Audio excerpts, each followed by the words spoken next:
The curse on Richard III, which is of Elizabeth Woodville's doing in the novel, is recorded by Richard III himself, who goes into the council chamber and says his arm is withered. In the Tudor version of history, which is the only version we've got, he claims that his arm has been withered by witchcraft, and he blames a combination of Elizabeth Woodville and Elizabeth Shaw. So in a sense, that's on the record. We know that he thought she was doing that. What I suggest is that she was doing it. How such a curse would work out in our society, we don't know. We say it couldn't. There's an awful lot of societies in the world who believe it works just as it happens in the novel.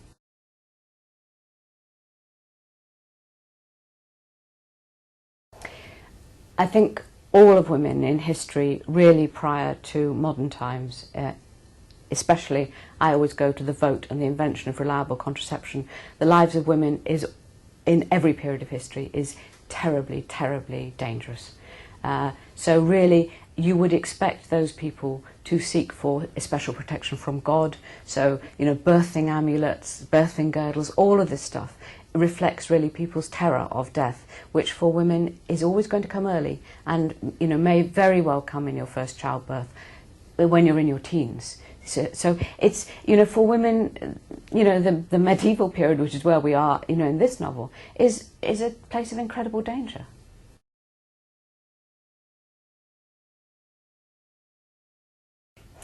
I couldn't resist including the character of the Shaw whore, as Elizabeth calls her in Temper, because she is so clearly, she's important to Edward towards the end of his life. She was the wife of a London merchant. She's called variously Jane Shaw or Elizabeth Shaw. Edward loved her. You know, he's the only there's 2 or 3 of his mistresses we know the name of, but he does say that she was his merriest whore. And she's supposed to have not used her position at all. She just liked being with him and she was just nice to him. And her husband divorced her because of the affair.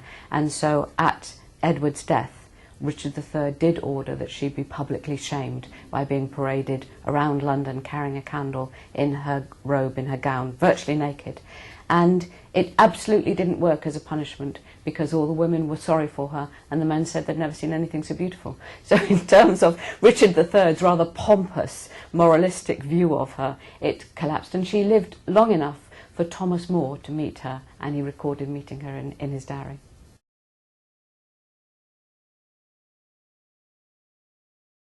Elizabeth Shaw's commitment to Edward actually survived beyond his death, so that when Elizabeth Woodville was in sanctuary and really, one would assume, in danger of execution or murder in sanctuary, Elizabeth Shaw goes to her. And partly that's because she remains faithful to the king and therefore the king's family. Certainly the king's sons would have been important to her.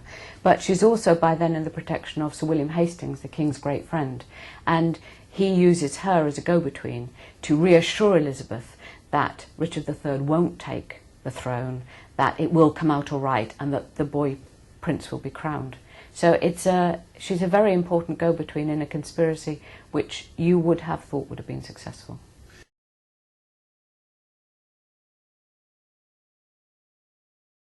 What really mattered to me to look at the second period that they're in sanctuary was two things. One was to really emphasise the fact that in the first period in sanctuary, Elizabeth has a handsome young husband who is going to come back to England and have a go at reclaiming the throne, and who knows whether he'll manage it or not. But she's got everything to play for, in a way. She is in sanctuary, but the king on the throne is Henry VI, who's not going to break sanctuary. He's a very saintly man. He's not going to come in with a drawn sword and kill them. So she's in a position of, she's still in the game, she's still a player. When she goes into sanctuary the second time after the death of her husband, she's a widow again. She's lost her son and heir. She's got her younger son Richard with her. She's got her daughters with her. But the chances of it all coming out all right are much diminished.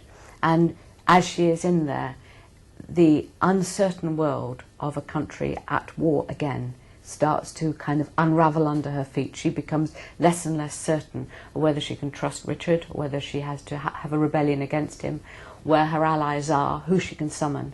And of course she's cut off because she's put herself in sanctuary. This is the time that her daughter, the Princess Elizabeth, is coming into womanhood, and having seen her mother as this glamorous, all-powerful, incredibly beautiful queen of a highly glamorous, powerful court, sees her as a woman who is not only in trouble but doesn't know what to do. And I think the power really starts to, in a sense, kind of rasp between those two, that you've got a girl coming into her womanhood with her own ambitions and hopes, and you've got the mother becoming older, knowing that she's lost her husband, not sure of how she's going to manage the world.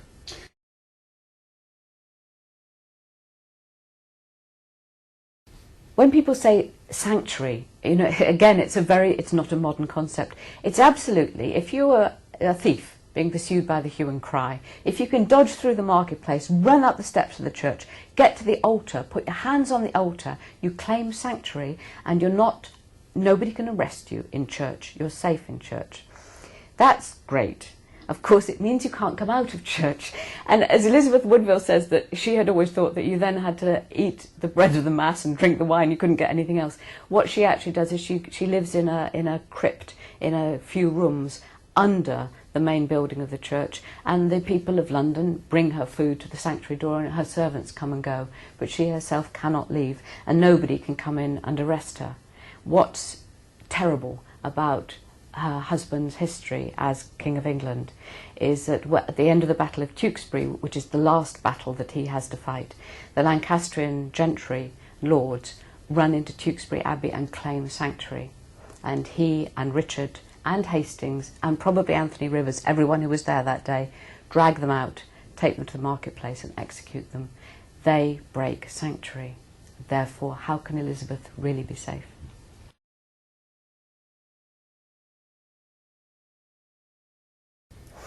I think after the family is released from sanctuary and Elizabeth goes to live in the country with the two younger daughters and the two older daughters go to court, that Elizabeth has to respond to the new world order.